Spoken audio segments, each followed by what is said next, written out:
Hello everyone and welcome to Moms Get Real, where real moms confess to being less than perfect. In fact, we get real with the goal of cracking the perfect mommy facade. And today I am happy to be joined by Lee Woodruff, which hey, Juge. I think of you as my sidekick. Well, we can see each other now. We're together. And you're also the author of Perfectly Imperfect. And we also have Beth Feldman here, who's a blogger and a mommy extraordinaire. So thank you both for being here. Thank you. Today's topic is when grandparents are backseat parents. And so let's talk a little bit about this because, you know, my mom tries very hard not to criticize me, but it really doesn't take much more than an arched eyebrow to send me into, you know, hysterics. Lee, dish. Yeah, you know, there was a moment, I'll set my mother-in-law aside for a second, but there was a moment when my daughter was little and my father said to me, her hair is just always messy. She looks like a ragamuffin. It crushed me. I know. I thought, she's got bad hair, Dad, and luckily now it's thick and lustrous, but those little things can completely smash your day. Right. Well, it's bad enough when the mom in the playground says something, but when your own mother or sister or somebody close to you says it cuts to the core. It does.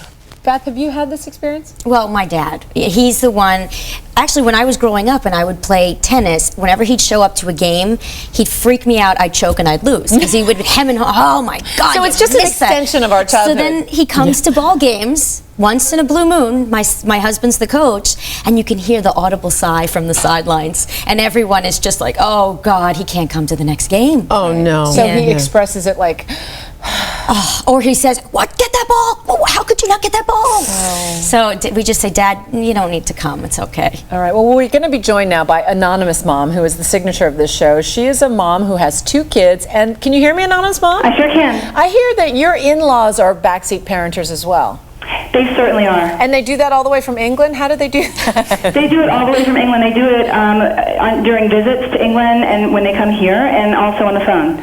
And so give us an example of how they do that. Well, when my kids were younger, I have 2 kids, one is 5 and one is 7. So when we first started going to England on our annual trips, my daughter had sleeping issues and eating issues, probably somewhat caused by jet lag, but also just, you know, kids' issues. And I was constantly criticized on how I was dealing with them. There was a period where she would only eat a certain type of yogurt and she wouldn't eat fruit, and she still doesn't.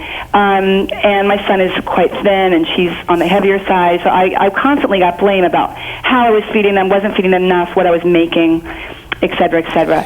I think there's something very painful, though, about when you have doubts as a parent. Yeah. And I remember going to my mother-in-law, and may she rest in peace, I adore her, but I told her that I was thinking of working part-time so that I could stay home with the kids. And it was not the choice she made. She had worked full-time, so she looked at me like, what?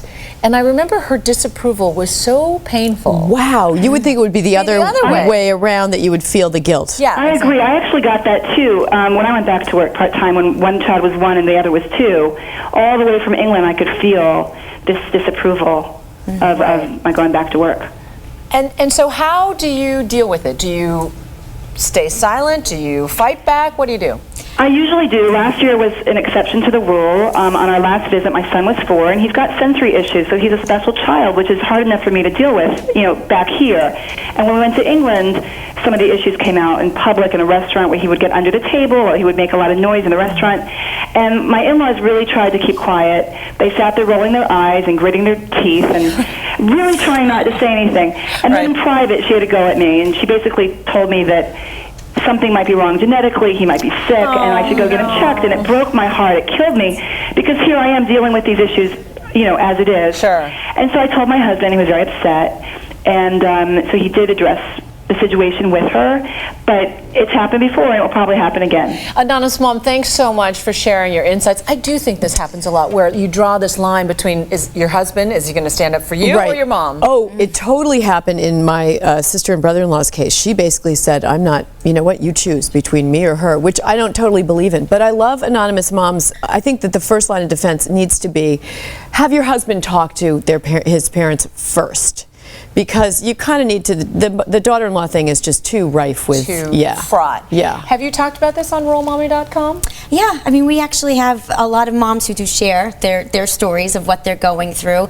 And I really think it also is, you do share with the husband, but I know for myself, if you keep it bottled up for too long, you're just gonna blow. Or you're going to blow. You're gonna blow. And I just think that you have to just, as soon as that happens, you gotta come right back at it, and you can't just sit back and take it. Right. Because sometimes they'll back off. Yeah, it's true. I want to get to some Twitter thoughts, some adorable tweets, maybe not so adorable. One person said, "Backseat, heck, with that, my parents are driving the bus for my sister's kids," and she moved the sister into the trunk. That was one tweet. The other said, "My mom always gets involved in everything. She even spanked my daughter because she had a tantrum." Where does discipline come into this fraught situation? You know, that's interesting because my daughter and I, it's black and white. She's a tween now, and we find that we have a very hard time with disciplining her. And there are times when my husband might discipline her more, and my mother-in-law gets upset with him and gets upset with us because, oh, she's my little one, you know, she's my girl. Right. You can't do that. So we argue with her. And you know, it really centers around all those hot button issues: eating, sleeping, discipline, et cetera, et cetera.